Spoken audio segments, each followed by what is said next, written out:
পালা থেকে একটি গান আমি রাখলাম। চমৎকার ভাবে আমাদের সরকার সাহেব পালা থেকে একটি গান করে বলতেছে আমি রশিদ সরকারের ভাও ধরছি। আরে গান না, আপনারা তো, আমি কিছু কমু না, কারণ আমাদের মন অনেক উদার। আমি চাই আপনি গান, আপনারা প্রচার প্রসার করলেই তো আমাদের ভালো লাগে। আপনারা গান, আপনাদেরকে সুযোগ দিছি, কিন্তু আপনারা তো নিতে পারে না। ওই যে দিলে কি হইব, ফিরাইয়া পড়ে। দিলে কি হইব, মানে জায়গা মতো যায় না, এটা আবার রিটার্ন আইসে পড়ে। গান চমৎকার একটি গান করলেন, যাওয়ার যদি জায়গা থাকতো তোর দুয়ারে আসতাম না, ভালোবাসার আর কেউ থাকলে তোরে ভালো বাসতাম না। চমৎকার একটি গান, কিন্তু কথা হইলো এটা কেমন স্বার্থপর হয়ে গেল না কথাটা, নাকি? মানে আর কেউ থাকলে আর আইতো না, ভালো বাসতাম না, মানে পাই নাই দিকে আইছি, আর পাইলে আসতো না, আইতো না। পুরাটাই স্বার্থপর। এই মানুষটাই স্বার্থপর, বুঝছেন নি? এই মানুষটাই স্বার্থপর। ভালো হইয়া যান, ভালো হইতে পয়সা লাগে না। একটি গান আমি চেষ্টা করছিলাম।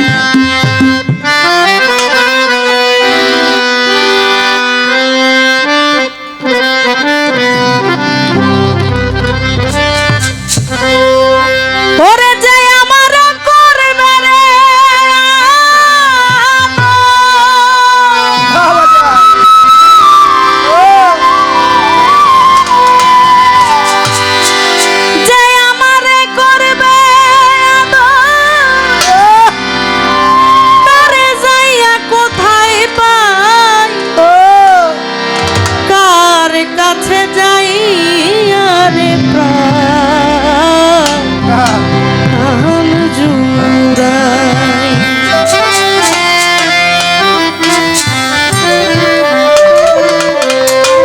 রে মন বান্ধব ভাবে নাই, কার কাছে যাই আরে প্রাণ জুড়াই।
দৌলতদিয়া ঘাটে যে বাস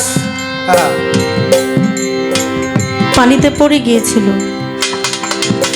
কত মানুষ মারা গিয়েছে। তার আগে হয়েছে সদরঘাট লঞ্চ ঘাটে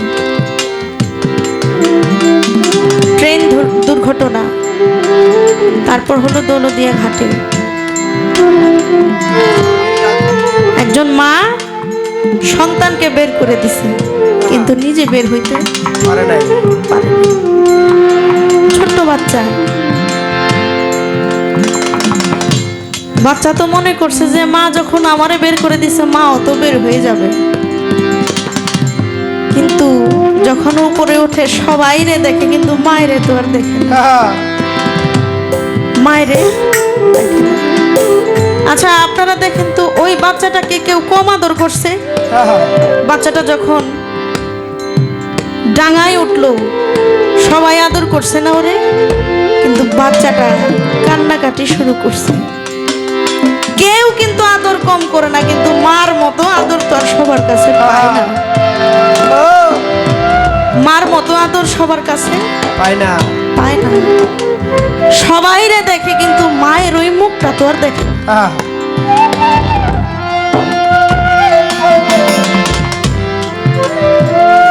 দুই ভাই রাস্তা দিয়ে হাঁটে, ছোট ভাই বড় ভাইকে বলে, ভাইয়া তুমি বলো তো পৃথিবীতে সব থেকে ভারী বস্তু কি? বড় ভাই বলে, তুই যখন প্রশ্ন করছস তুই আগে বল পৃথিবীতে ভারী বস্তু কি? ছোট ভাই বলে, কি হবে, লোহা অথবা পাথর, এটার চেয়ে ভারী তো আর কিছু নাই। এবার তুমি বলো পৃথিবীতে ভারী বস্তু কি? বড় ভাই বলে, ভাই রে তুই অনেক ছোট ছিলি, হঠাৎ দেখি বাড়িতে অনেক লোকজন, অনেকে কান্নাকাটি করে, আমিও তেমন একটা বুঝি না, সবাই আমাকে ডাক দিল, তোমার বাবার খাটিয়াটা একটু ধরো, আমি ধরলাম। এবার ডাক দিল, এই কবরের মধ্যে তুমি মাটি দাও, তুমি বাবার প্রথম সন্তান, মাটি দাও।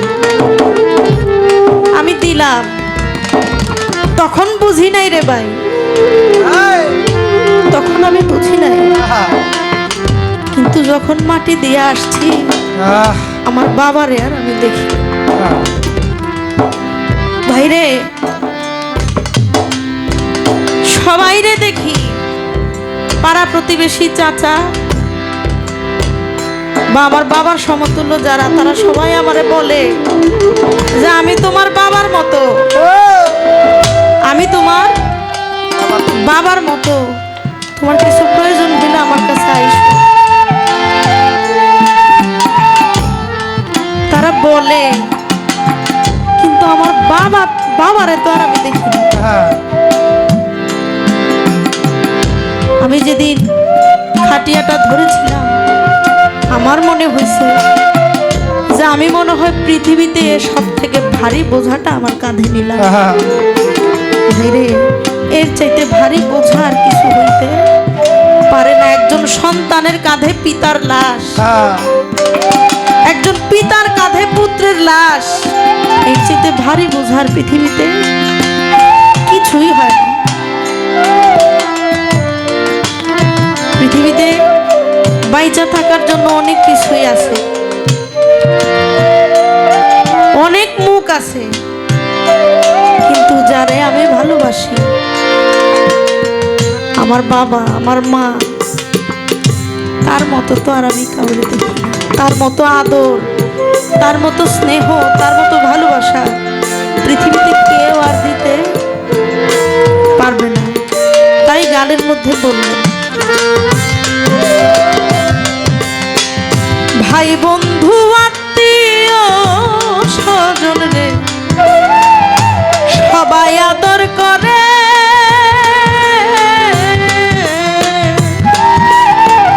মার মতো আর নাই দরদি যে রাখছিল,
কাটলো না জীবনে